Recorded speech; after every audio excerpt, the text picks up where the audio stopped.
All right, so we've been back on the road for 3 days and already broken down. Can't make this stuff up, guys.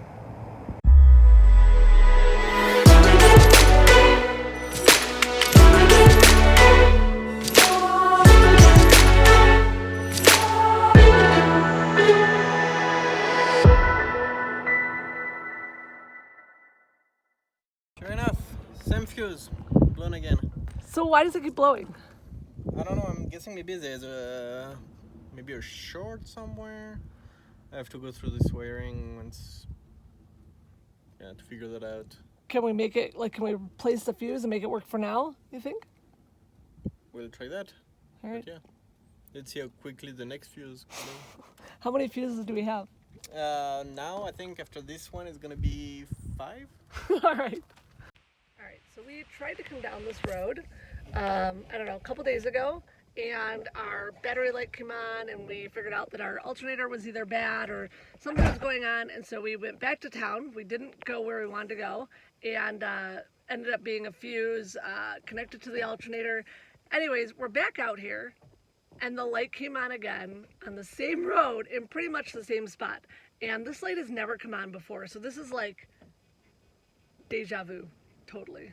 All right, so we changed the fuse. Let's see how long it's gonna last. Back on the road. All right, so the light came on again, so we assumed that the fuse is blown again. But the thing is that after we replaced the fuse, before this, we drove around for days with no problems, and so we think it's the vibration causing what, a short? A short somewhere? A short somewhere, so Greg will have to trace the wires basically and find what's creating the short. So we're gonna keep going because we have more fuses, and right now the car is running, so it's charging the battery, right? No, it's not charging. Oh, it's not charging the battery. So wait, I'm confused. So why is it okay to keep driving? Because once we arrive to a destination or wherever, we can replace the fuse, keep the car running, and recharge the battery. Okay, and worst case, we could always take a battery from the camper and jump ourselves. Yeah. Absolute last resort. So we know we're not going to get stuck out here. I shouldn't have said that. I should not have said that. So we're just going to say screw it and go, yeah? Okay, for now.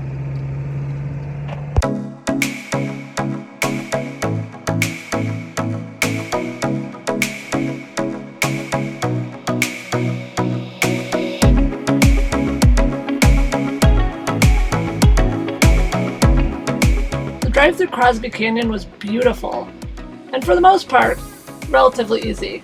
There were a lot of forks in the road, and you could go off in the wrong direction, which we eventually did, and we got stuck for the very first time. Lucky for us, in this instance, our recovery boards and a shovel were all we needed. This time.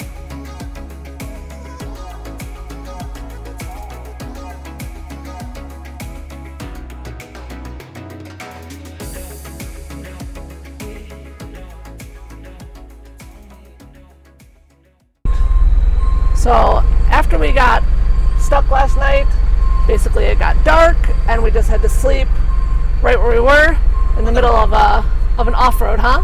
Yeah, on the road, in the middle of an off-road, because it was getting dark and it just wasn't smart to keep going. This morning we woke up and we walked the road that we were on. There was a couple of, forks in the road. We took them all and just didn't look like we were going to make it to the water on those roads.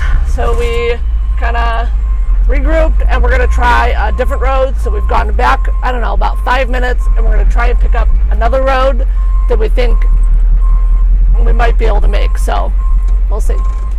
Every time we go on one of these roads, I say oh, this is the worst one we've been on. This is the most extreme off-roading we've done. And then we do another one and I'm like, this is actually the most extreme. And every time I think you want to kill me.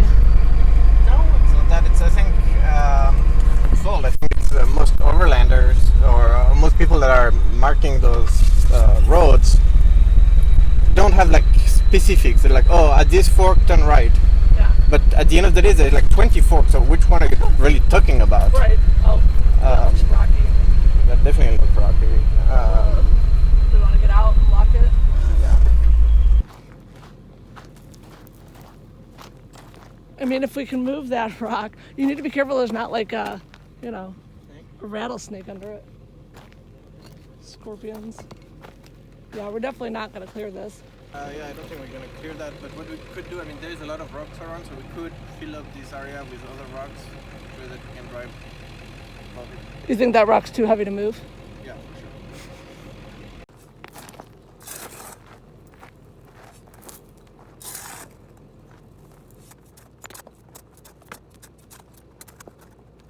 All right, here we go.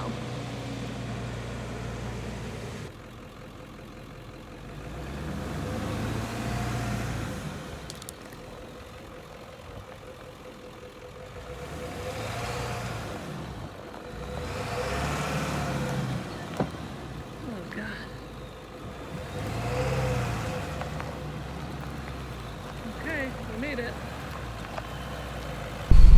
Doing it! We're doing it! Oh my god. I really hope we make it out there. I think now that we're going to, I do. The last thing that we have to get through, and this is the one I'm most worried about since it's sandy, it's on a curve. This is the one that I'm really nervous about. What do you think, Greg?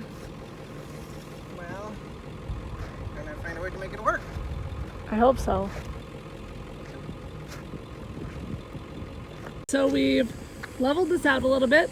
It is pretty sandy. It's not hard packed sand like we have been driving through. So we're gonna air down our tires.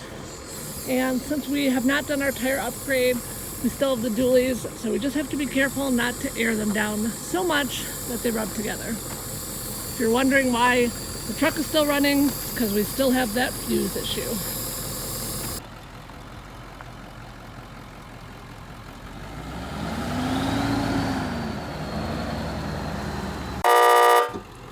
Go back.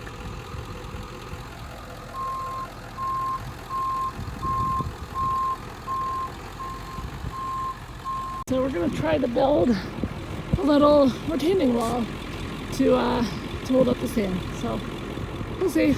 I'm on rock duty. Greg is on sand duty. Did pretty good for having never built a retaining wall in my life.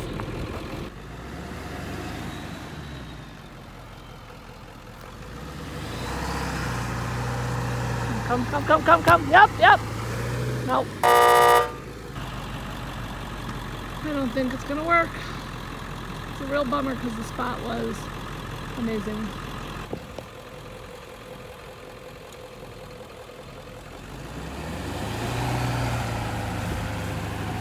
Stop! You're gonna get stuck. You're never gonna make your back wheel. You're gonna get stuck here.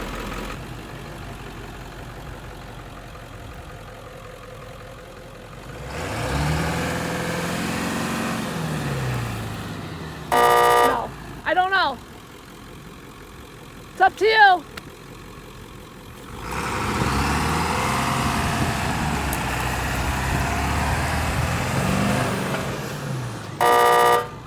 And then we were stuck again. So we got out our recovery boards and our shovel, but things did not go as well this time. We were basically moving an inch at a time before our recovery boards would be torpedoed into the dirt, and it just was not going well. We've been trying to self-recover now for about 3 hours. The parking brake that we just had fixed has broken, so one of us has to stay in the truck. We have to switch positions by someone holding it with their hand and then scooting in. I honestly don't know if we're gonna get out of this. Out of nowhere, a trail angel showed up. He pulled up behind us and offered to pull us out. All right, so he's straight. Fred, I'm just gonna stay right here. Yeah? Are you in 4 low? Yep.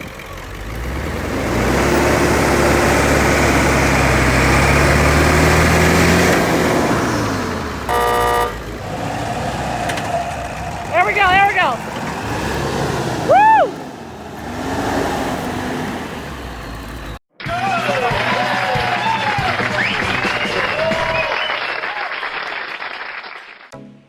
Alright, we were stuck for about 4 hours.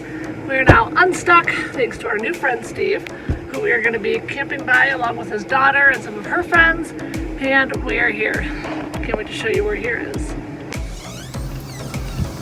This is here, guys.